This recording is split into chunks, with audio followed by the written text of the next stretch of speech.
Thank you for hosting this. I really appreciate it. Who here's from Niagara Falls? Okay. Who here knew that I was from Niagara Falls?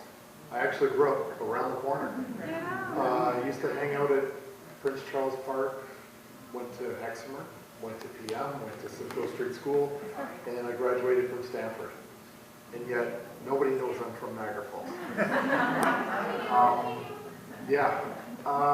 There's some pretty awesome people here that I met in Ottawa, but despite how I feel about them, it was always about the people back at home too that couldn't make it to the convoy.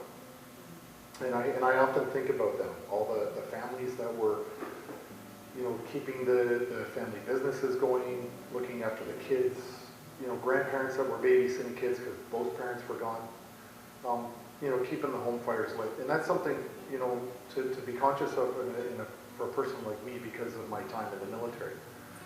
Because you always have to think about who's back home, who's looking after your family. And I know that a lot of people in Ottawa that could get to the convoy couldn't have done that without the support from their communities.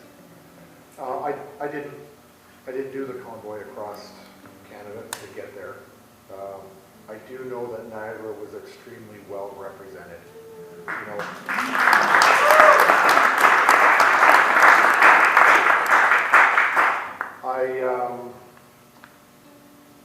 I didn't start the convoy.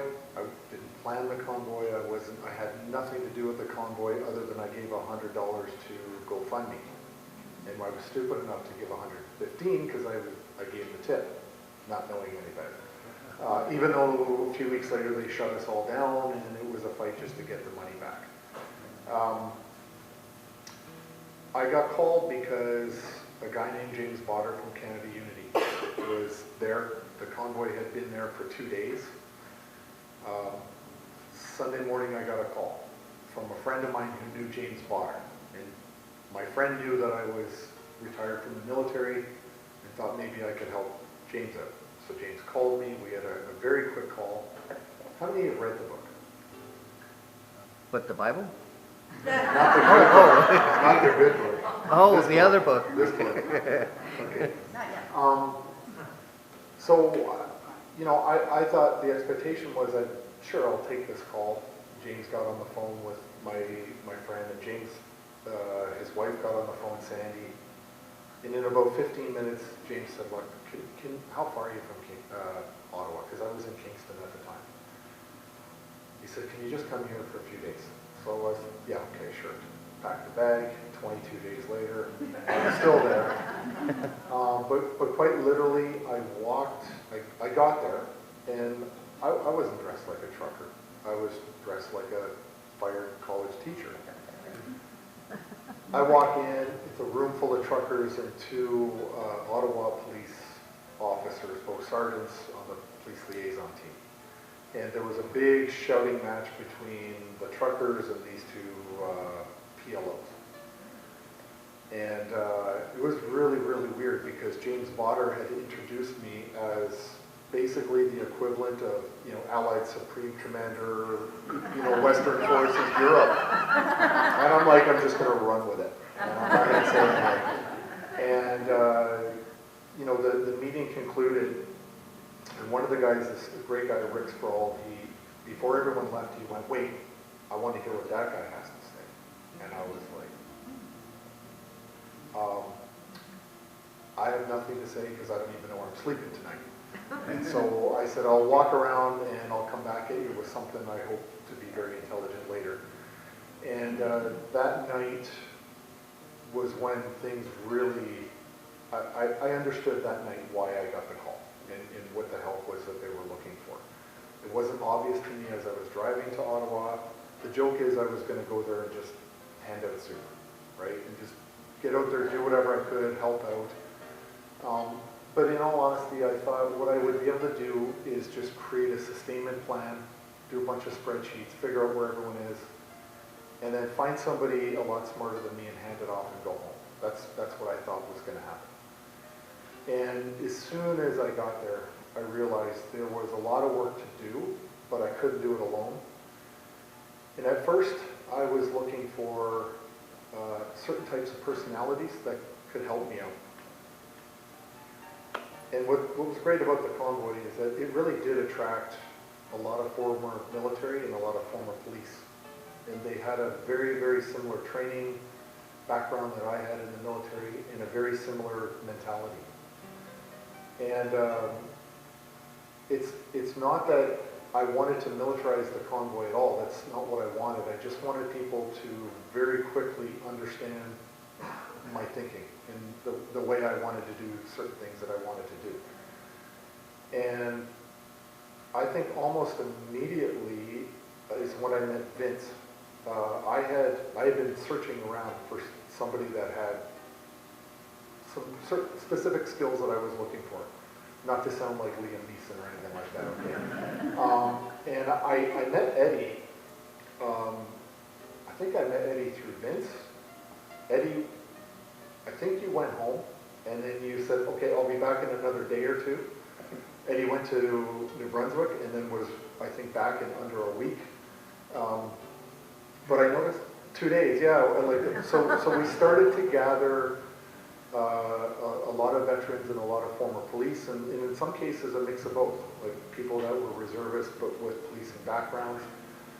And there's no time to put everybody through basic training and teach them the military way of doing things. So to speed it up, I was just looking for people that had a similar background. And again, for me, it was very important to understand really the situation that we were in. And I'm going to say this, and I think it goes to a lot what Ray was talking about with the commission, especially with the CSIS Section 2. We were not there for a violent purpose. Okay? We were there for a very strategic, very narrow mission. End all federal COVID-19 mandates. That was it. Nobody in the public showed up with weapons, you know, rifles, knives, bats. Nobody showed up with obstacles, razor wire, concrete barriers. Nobody showed up with Molotov cocktails. Everybody was there with their families, with their kids, with their pets, with their wives, with their husbands, with their grandchildren. Everybody went there for a very strategic purpose. Tactics in a military context is where all the fighting actually happens. That's where the violence happens, at the tactical level. The Freedom Convoy had nothing to do with tactics. We weren't there for a tactical outcome. And it was very important to all of us very quickly that we all get up onto Wellington. We didn't want to be in the downtown, near the residential areas. We always wanted to be up onto Wellington. We wanted to be right on Justin Trudeau's, standing on his toes. That's where we knew we had to be. And we fought very, very, very hard to reposition vehicles to get up onto Wellington. But the City of Ottawa and the OPS made that task impossible. If we hear about barricades and streets being blocked off, yeah, there was trucks blocking, but we worked extremely hard all the time to make sure that every single road had a safety lane. Because what we identified immediately was that we could never, ever, ever be responsible for preventing somebody from getting emergency services. It was unforgivable, and we all knew it. And so we focused on making sure that we were as safe and responsible as we could, recognizing we were a large body of people in the downtown core with very large trucks and tents and pig roasts and bouncy castles and hot tubs and hockey games, okay? But we were responsible. We tried to be as responsible as we could. But we couldn't control everybody either. Okay, everybody gets a vote. And, you know, if you know the truckers, you can't tell truckers what to do.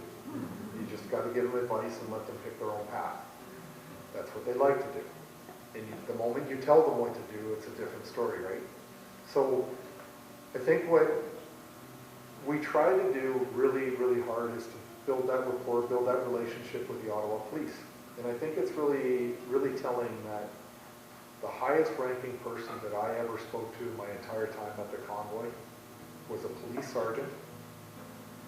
And I got 2 meetings with the city manager. I never once spoke to an elected official. Never at the city level, provincial level, or federal level.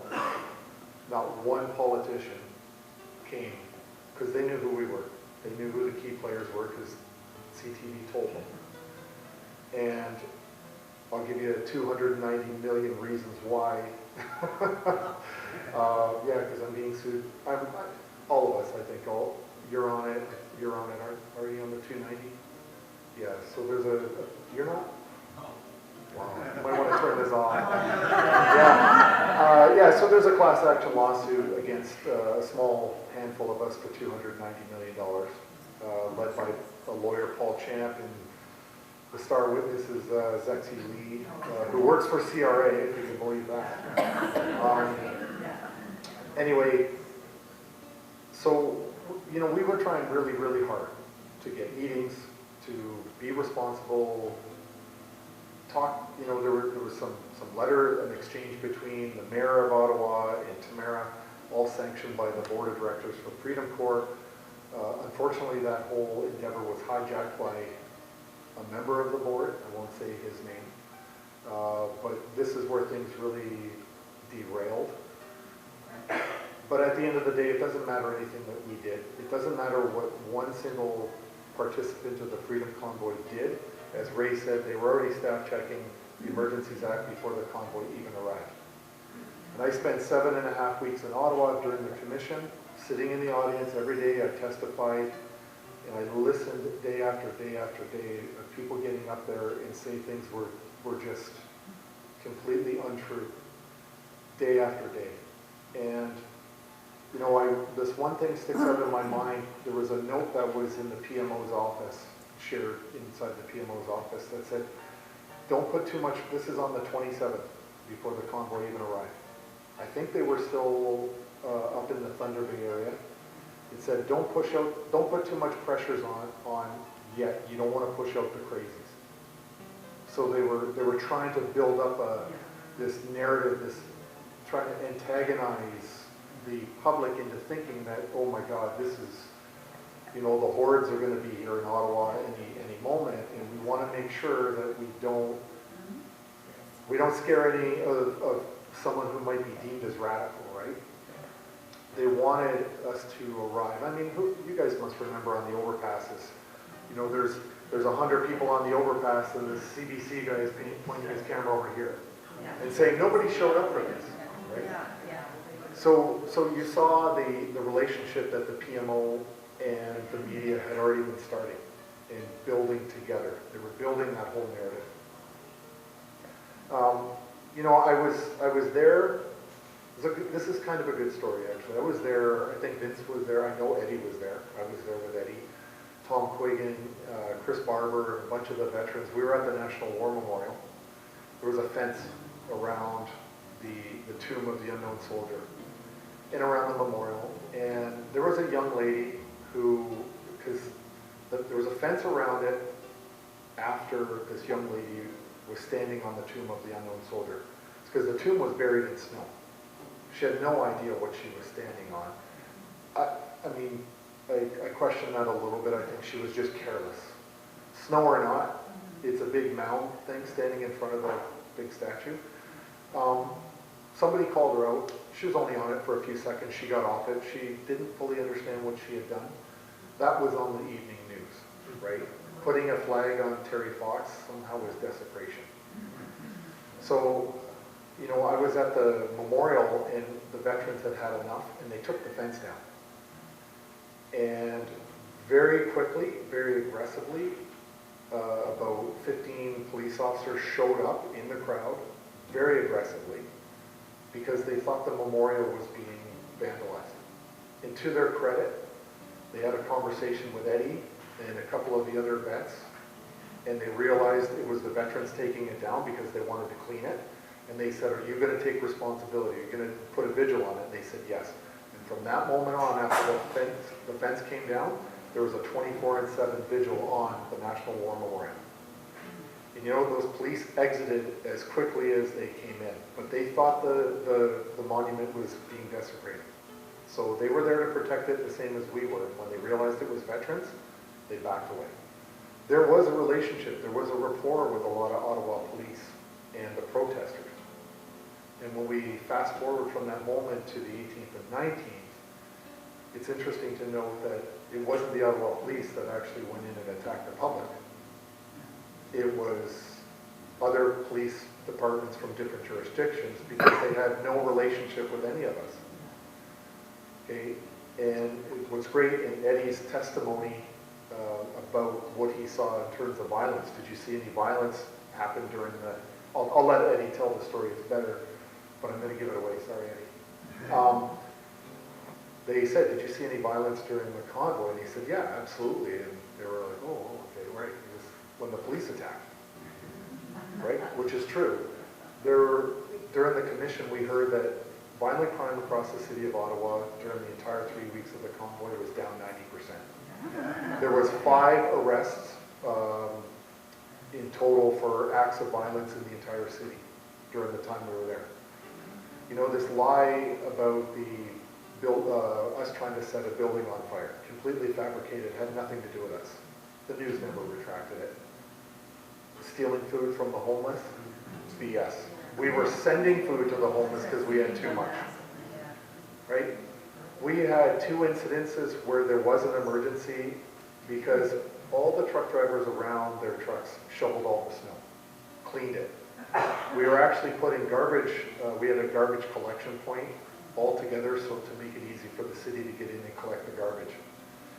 There's 2 incidents that I'm aware of where truckers actually saved the lives of people that had emergency. One was, I think both of them were a heart attack. One was a fall, the other one was a heart attack. And the truckers gave first aid, guided the ambulance, and helped them get in there, right? Everything that we always tried to do was about being safe and responsible in understanding the awesome responsibility that we had to that city, but we were there for a strategic purpose. End all federal COVID-19 mandates. That's what we were there. And so we have this unwillingness in Canada to talk to one another. Okay, everyone here who's in this room has experienced it. You know exactly what I'm talking about. How do you talk to your friends, your families, your neighbor? You know, we go through this thing. I was sitting with Chris and Tamara and the lawyers, camera. The lawyers were there. No, that's okay. It's okay. Just don't do this. Yes.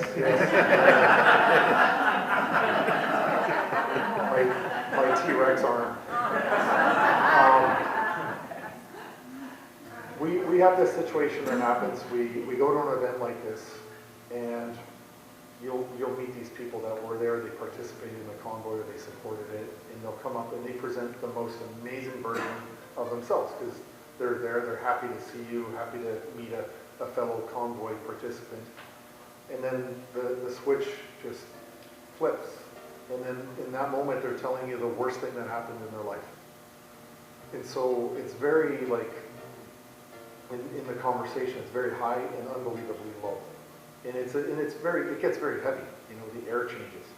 And we've all experienced it. And a lot of times in that story, it's always about my own children turned on me. My own parents turned on me. My brothers, my sisters, aunts and uncles, I got kicked out of the family. It's painful. It's biblical. It is biblical. And so it's so traumatizing to all of us. And we, you know, there's this divide that says we, let's say on our side, we will always go and forgive them and talk to them and just, we're patiently waiting for them to finally figure things out on their own.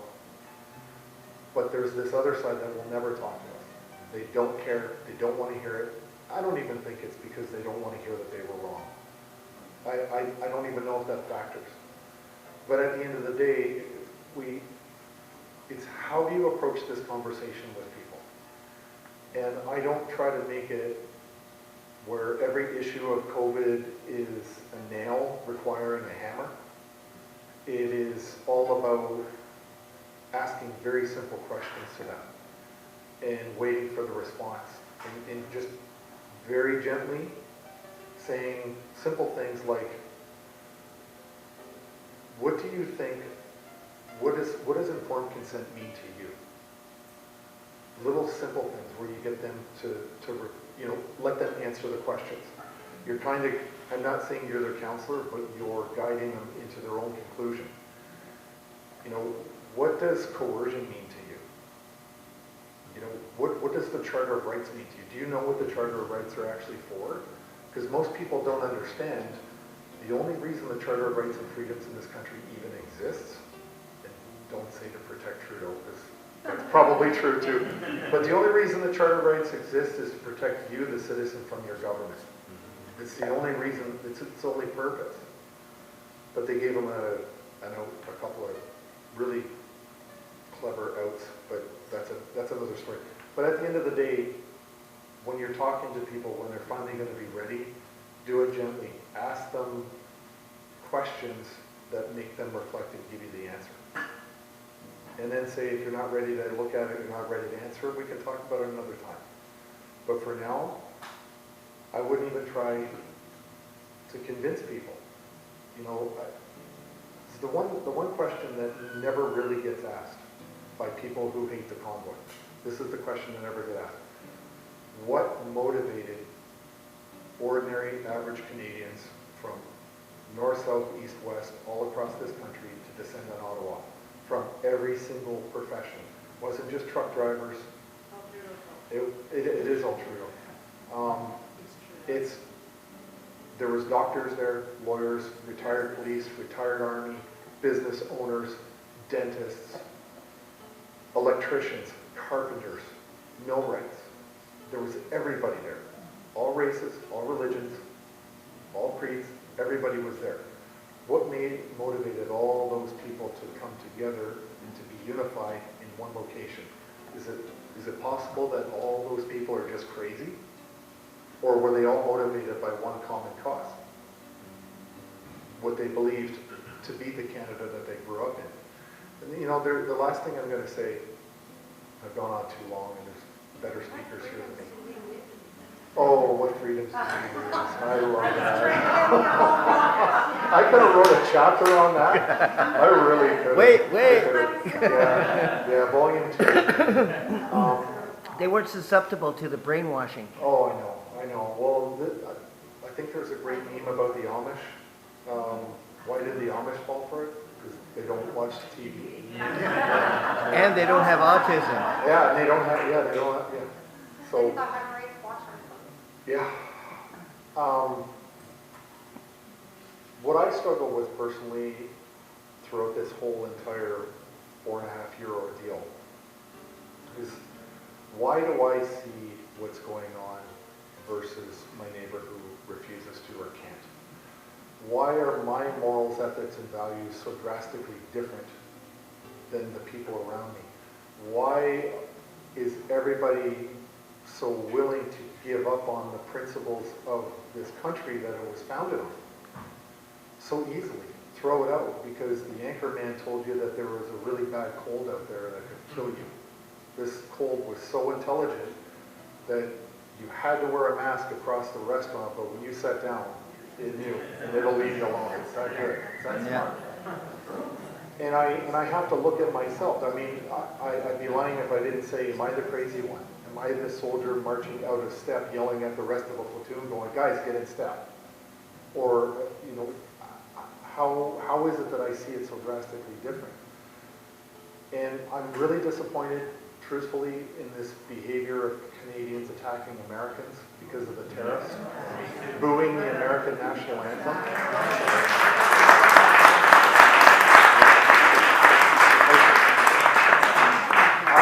I'm not a combat veteran, okay?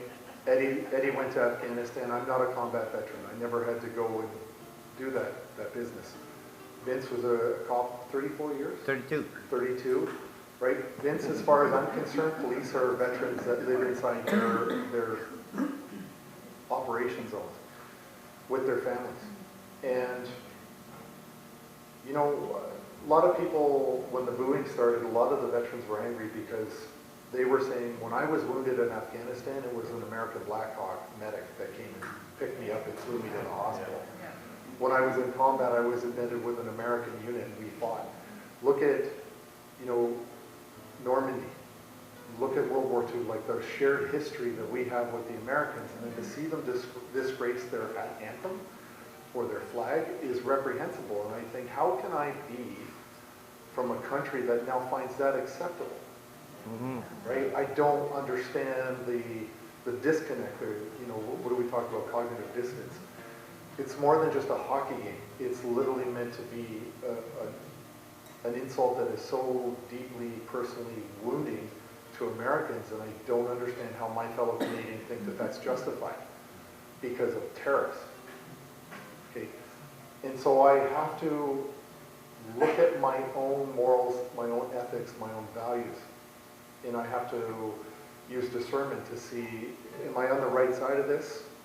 Should I just elbows up, head in the sand, you know, or should I stand my ground as I've always done and attack the issue? And this is the last thing I hope is, I can go on sometimes, right? This is what I always try to do. I always try to attack the issue, not the person. Yep. The issue is fundamentally where this all starts.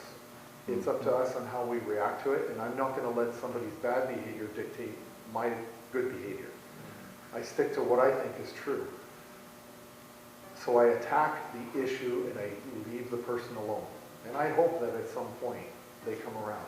And I have one example of that. You guys know who Dean Blundell is? Yeah. Okay. I went on his show twice. Oh, God. I was invited. I went on it. You know why I did? I said, because I said to Dean, I said, the only reason, because he's vile. He is. He's a vile human being. And I said, the only reason I'm on this show, I said, I'll come on here. I said, you and I have an opportunity to demonstrate some leadership here. If you and I, who are completely opposed to each other's point of view, can find a middle ground or have an intelligent conversation about this, this is going to sort of set a standard for, I hope, your viewers and mine. Yeah. It's not about, Tom, you're a traitor because you went on Dean, and Dean, you're a traitor for having that scumbag come on your show. And I was watching the chat, the 4.5-hour interview, and there were some vile things said about me. But I got one apology at the end from the worst offender on that chat. Actually messaged me at the end and apologized. That's all it was. It was worth it for me to give my 4 hours. I attacked the issues. I never attacked the person. And that's an important thing. I didn't attack rabbit holes, things I can't control or influence. I didn't attack people in their character or what they look like.